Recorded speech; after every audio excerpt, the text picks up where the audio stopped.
అసలు సీతక్క అడవులకు వెళ్ళడానికి బలమైన కారణం ఏంటి? బలమైన కారణం అంటే ముందు నుంచి కూడా ఈ భక్తి భావము ఇట్లాంటివి అయితే నాకు లేవు. హాస్టల్లో పెంపకము, హాస్టల్లో ఉండడము, తర్వాత చిన్నప్పటి నుంచి కూడా మేము చిన్నతనం నుంచి కూడా ఇంకా దళాల ప్రభావం ఉంది మా ఊర్లో. రాత్రి వచ్చి పాటలు పాడడం, మీటింగ్లు పెట్టడం ఇవంతా నడుస్తుంది. బయట కూడా అప్పుడు మూమెంట్ కూడా బాగుంది. ములుగు లాంటి నియోజకవర్గాలు, టౌన్లలో విద్యార్థి సంఘాలు.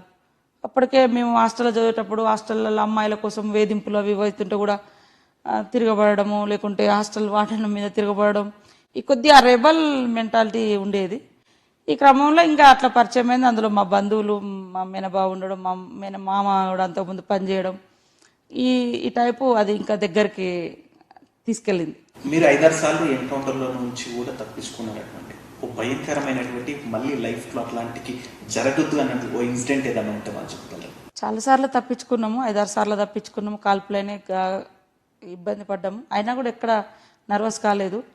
ఒక దగ్గర ఒక ఊర్లో పోలీసులు వెంటబడ్డారు, పోతుంటే అడవుల్లోకి వెళ్ళిపోతున్నాం ఊరు నుంచి. టక్కున అది ఒక బావిలో కాలు పడ్డది నాది, అంటే ఒకటే కాలు ఇట్లా. వెనక నుంచి వాళ్ళు వస్తున్నారు, ఇంతలో వెనక నుంచి వచ్చి మనోళ్ళు దగ్గర ఉన్నోళ్ళు చేయబట్టి గుంజారు.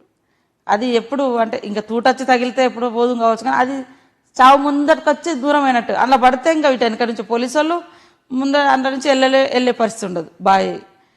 అది ఒక్కటి బాగా ప్రత్యక్షంగా నాకు భయంకరమైనటువంటి సంఘటన. సరే, నా ఎంబటున్నోళ్ళకి కాల్పులైనాయి, దెబ్బలు తగిలినాయి, వాళ్ళని తీసుకుపోయినాం, మళ్ళీ ట్రీట్మెంట్ ఇప్పించుకున్నాం.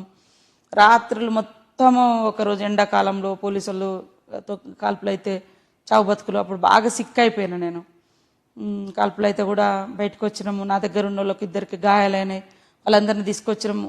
1-2 గంటలు నడిచే గుట్టలు ఎక్కాల్సింది. ఈ మధ్యాహ్నం 2 గంటలకు 12 గంటలకు స్టార్ట్ అయితే కాల్పులు అంటే గంటలు తప్పించుకొని గంటలు ఆ ఊరు పోతాం జనరల్గా, 1-2 గంటలలో హార్డ్లీ. అది తెల్లదనక నడవాల్సి వచ్చింది. కాళ్ళు మొత్తం పొక్కులు వచ్చేసినాం, కాళ్ళు కింద పెట్టడానికి లేదు. చెప్పులు వదిలేసి బయటకు వచ్చేసిన ఉన్నట్టు పోలీసు వాళ్ళు వెంటబడితే. దాంతో కాళ్ళు వీక్ అయి ఉన్నప్పటికీ ఆ కాళ్ళు మొత్తం పొక్కులు వచ్చినాయి, అసలు కాళ్ళు కింద పెట్టడానికి లేదు. అసలు తెల్లందనక నడిచినాం. దూపైతుంటే అసలు నీళ్లు లేవు, ఎండాకాలం, ఫుల్ ఎండాకాలం.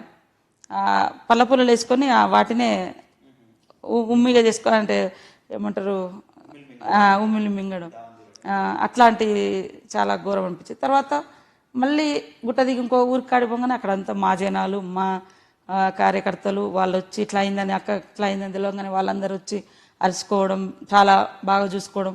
రోజంతా తిండి లేకుంటుంటే వాళ్ళు వంటలు తీసుకొచ్చి తిండి పెట్టడం. ఈ ఆప్యాయతను చూసిన తర్వాత ఇది మర్చిపోదు.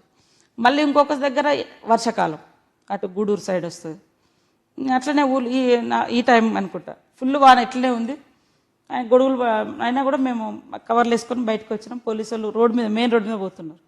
వాళ్ళ చూస్తే గన్నులు అనుకోలే, గొడుగులు అనుకున్నాం, ఎవరో ఊరోళ్ళు అనుకున్నాం. వాళ్ళు లుంగిలు వేసుకొని ఉన్నారు.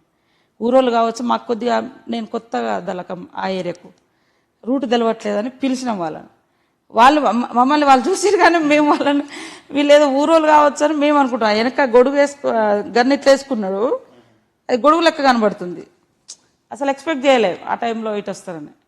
వాళ్ళు అక్కడి నుంచి కాల్పులు చేసి భయం పడ్డారు. అప్పటికి పక్కనే నేనున్నా, నాకు తలగలేదు, మా పక్కన ఆయనకి ఇక్కడ తలిగింది. అంత దూరం నుంచి అయినా కూడా, చాలా దూరము అయినా కూడా ఒక ఆయన తలిగింది. అందరం ఎక్కడ వాళ్ళు అక్కడ చెల్లా చెదురైపోయింది.